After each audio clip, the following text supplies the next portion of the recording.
Assalamualaikum warahmatullahi wabarakatuh.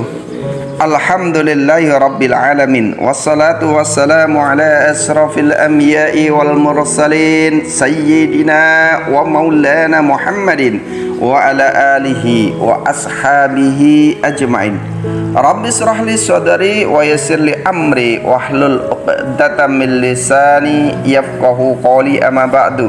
Para pemirsa yang dirahmati Allah Subhanahu wa ta'ala, puji syukur kita panjatkan kehadirat Allah atas limpahan rahmatnya, atas nikmat taufik hidayahnya, atas seluruh yang telah diberikan kepada kita, sehingga kita pagi hari ini dihidupkan kembali oleh Allah, diberi kesempatan untuk beribadah, bertakwa kepada Allah Subhanahu wa ta'ala. Mudah-mudahan apa yang telah kita kerjakan, apa yang telah kita lakukan senantiasa dicatat oleh Allah Subhanahu wa ta'ala sebagai amal soleh yang akan memberikan manfaat maslahat fid dunya wal akhirah. Salawat juga salam tetap terlimpahkan kepada junjungan kita Rasulullah sallallahu alaihi wasallam, juga para keluarganya, para sahabatnya, para tabi'in, tabi'in, para ulama dan seluruh kaum muslimin yang senantiasa berada di jalan Allah dan Rasulnya. Para pemirsa yang dirahmati Allah Subhanahu wa ta'ala, bertemu kembali dalam agenda Ngabalis, ngaji bareng Al-Kais di setiap pagi bersama YouTube Al-Kais. Para pemirsa, diriwayatkan dari Anas bin Malik radhiyallahu an, ia berkata, "Utlubul ilma walau bisin, fa inna talaba ilma faridatun ala kulli muslimin." Disampaikan, tuntutlah ilmu walaupun ke negeri Cina, karena menuntut ilmu itu fardu atas kaum muslimin. Para pemirsa yang dirahmati Allah Subhanahu wa ta'ala, jadi menuntut ilmu adalah tuntutan syariat. Menuntut ilmu adalah kewajiban kita.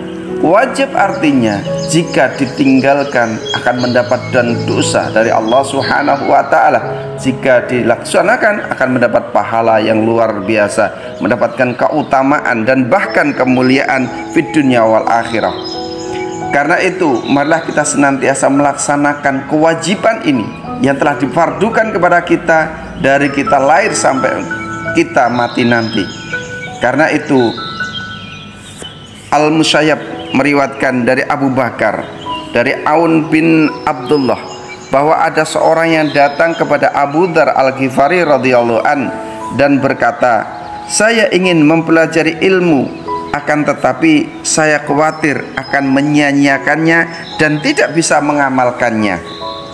Abu Dzar Al-Ghifari pun berkata, "Bersandar pada ilmu itu lebih baik daripada bersandar kepada kebodohan." Kemudian orang itu mendatangi Abu Darda radhiyallahu an dan berkata seperti itu juga, yaitu perkataan, "Saya ingin mempelajari ilmu, akan tetapi saya khawatir akan menyia-nyiakannya dan tidak bisa mengamalkannya." Maka Abu Darda pun berkata, "Sesungguhnya manusia nanti akan dibangkitkan sesuai dengan keadaannya sewaktu ia mati.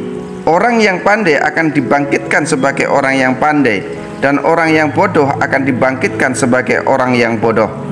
Kemudian orang itu mendatangi Abu Hurairah radhiyallahu an dan berkata seperti itu juga, seperti kata yang disampaikan kepada Abu Dzar dan juga Abu Darda. "Saya ingin mempelajari ilmu, akan tetapi saya khawatir akan menyanyiakannya dan tidak bisa mengamalkannya." Kemudian Abu Hurairah pun berkata, "Sesungguhnya kamu lebih baik mendapatkan sesuatu lalu kamu menyia-nyiakan daripada kamu tidak pernah mendapatkannya sama sekali."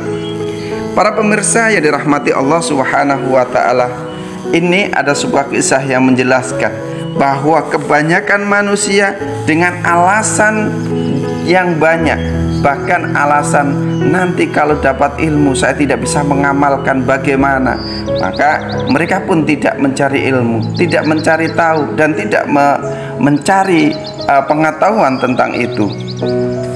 Oleh karena itu telah disampaikan bahwa bersandar kepada ilmu itu lebih baik daripada bersandar kepada kebodohan. Sebagaimana yang disampaikan Abu Hurairah, ya, sesungguhnya lebih baik mendapat sesuatu lalu disia-siakan daripada tidak mendapatkan sama sekali. Abu Hurairah pun meriwayatkan dari Nabi sallallahu alaihi wasallam bahwa beliau bersabda, "Ma ubidallahu bisyai'in afdalu min fiqh fid dini wala fiqhu wahidun asaddu 'ala syaitan minal alfi abidin wa inna likulli syai'in imadan wa imaduddinil fiqh." Tiada cara ibadah yang lebih utama di sisi Allah daripada belajar agama, dan sungguh seorang yang pandai agama itu lebih sulit bagi setan untuk menggoda daripada 1000 orang ahli ibadah yang tidak pandai. Dan sesungguhnya segala sesuatu itu ada tiangnya, dan tiang agama adalah ilmu fikih. Para pemirsa yang dirahmati Allah Subhanahu wa taala, jadi mencari ilmu adalah keutamaan dan tuntutan syariat yang tidak boleh ditinggalkan oleh siapapun yang mengaku sebagai seorang muslim. Para pemirsa yang dirahmati Allah Subhanahu wa taala, diceritakan dalam salah satu riwayat bahwa di kalangan ulama pada masa itu terjadi perbedaan pendapat. Sebagian ulama mengatakan bahwa ilmu itu lebih utama daripada harta, dan sebagian ulama lagi mengatakan bahwa harta itu lebih utama daripada ilmu. Kemudian mereka pun mengirim utusan kepada Ibnu Abbas radhiyallahu an menanyakan tentang hal itu. Ibnu Abbas pun berkata, ilmu itu lebih utama daripada harta. Kemudian utusan itu pun bertanya lagi kepada Ibnu Abbas, apabila mereka menanyakan kepadaku tentang alasannya, maka apa yang bisa aku jelaskan? Maka Ibnu Abbas pun mengatakan, katakanlah kepada mereka bahwa ilmu itu adalah warisan para nabi, sedangkan harta itu adalah warisan Fir'aun. Ilmu itu bisa menjaga kamu, sedangkan kamu harus menjaga harta.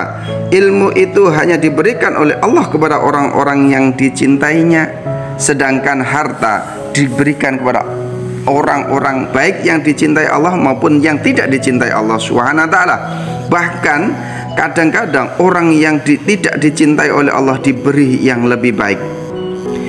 Sesungguhnya ilmu itu tidak akan berkurang jika diberikan kepada orang lain, sedangkan harta akan berkurang karena diberikan kepada orang lain. Orang yang punya harta apabila sudah mati tidak akan dikenang. Orang yang mempunyai harta akan ditanya tentang setiap dirhamnya, dari mana didapatkannya dan untuk apa dibelanjakannya. Sedangkan bagi orang yang punya ilmu, setiap perkataannya yang diucapkan akan mengangkatnya 1 derajat di dalam surga.